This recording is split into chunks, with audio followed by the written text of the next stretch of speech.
Assemble the base bars and vertical bars.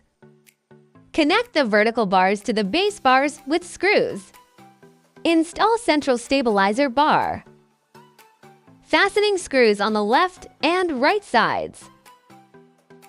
Install for support brackets. Install the movable wheels. Install the cylindrical rod supports on both sides and tighten all screws.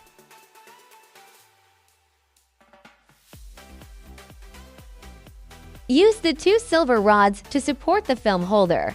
Insert the outside rod to cross the film holder. Then insert the inner rod to clip the holder, and use screws to tighten the rods.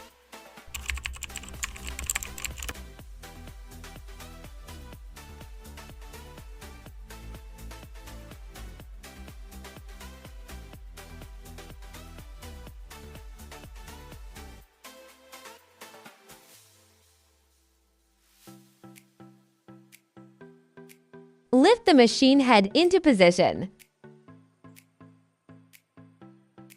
Tighten the screws on the bottom. Assembly finished. Complete machine.